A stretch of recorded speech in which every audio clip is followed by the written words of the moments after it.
Welcome back, loves. Thanks for joining my channel again today. Today we're going to talk about tips and tricks to curbing cravings. So here's some of the tips and tricks that I personally use. Number one, I look at the item of food that I'm craving or wanting to eat. Let's say cinnamon bun. So you'll know I'm a cinnamon bun junkie if you heard my rap on YouTube. If you haven't, go check it out. But basically what I do is I just picture that item, the cinnamon bun for example, and I just see sugar and butter, and I go, ew, like I don't want that anymore, because that's basically what it is. So if you put that imagery in your head, you start to actually think that every time you think of that item, you picture that instead, and it instantly turns you off. Another thing is just direct your attention on something else. So maybe you just go for a workout, maybe you go for a walk, maybe you rap like me, whatever you want to do. Another thing that you do is drink water, because a lot of the time when we're hungry, we're actually dehydrated and thirsty, and for some reason we think we're hungry and snacky.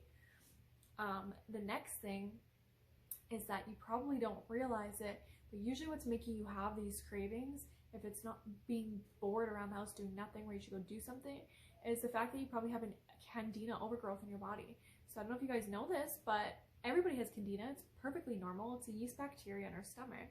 But an overgrowth of it is bad. It wreaks havoc on your body, and it's going to make you have brain fog. It's going to make you feel bloated and sick, lazy and tired. And yeah, when you have an overgrowth of that, what they're doing is they're invading your stomach. They're taking over all the good bacteria. There's not enough room for them, and they start to die off. So diet is so important. You need to make sure you're putting the right things in your body to fuel your body.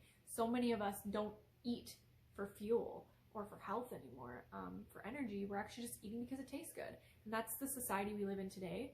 So as long as you're aware of that, you can make, healthy, conscious decisions to better yourself. So if you have a Candida overgrowth, don't worry, there's things that you can do to help yourself. So one of the things that you can do is you can actually just look it up online on Google, and you can actually just do a Candida cleanse.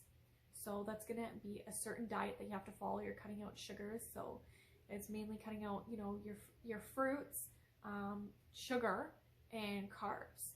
So that's, your dairy, your breads, your sugar. So those things you gotta cut out, and you gotta eat healthy. So lots and lots of vegetables. I don't know if you're vegan or a vegetarian, but meat, you can replace it with like tofu or nuts, beans. They have things that you can replace it with. A lot of things people don't realize is that some of the foods we think are healthy for us aren't that great. Everything in moderation, of course, but things like potatoes, things like rice, they're actually super starchy and basically turn into sugar when they hit your body. So they're not super unhealthy, but there's better things you could be eating, like you could replace that with yams.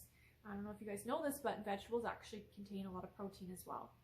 So those are just some of the things that you can try. They also make Candida cleanses that actually kill the Candida in your stomach, but what you can do is take probiotics. Not all probiotics are created equal. Keep this in mind. I see a natural path for mine. They're a lot stronger than the store-bought ones.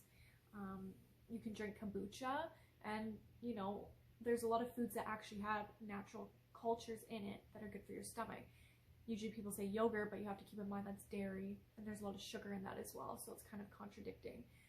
But the stomach is the center of everything. People think the heart and the brain are the only things that are important, but your stomach is actually the center of everything. When you think about it, when you get anxiety or you're scared or you get nervous, you feel that in your stomach. Like, your stomach's so important. There's tens of millions of cells that are in your stomach, and they're always sending signals to your brain. So when the Candida is the one that's hungry, they're making you have that craving for bad food. But if you have lots of healthy bacteria in your stomach, you're actually not going to have those same cravings. You're actually going to crave things like vegetables. Things that are actually going to be good for you, and those cravings are going to go down tenfold. So super, super important to be aware of this stuff. I hope that this helped you guys. If you do have any other questions, feel free to just put them in the comments below. If you do like this video, make sure you like, share, and subscribe, and I'll see you guys next time.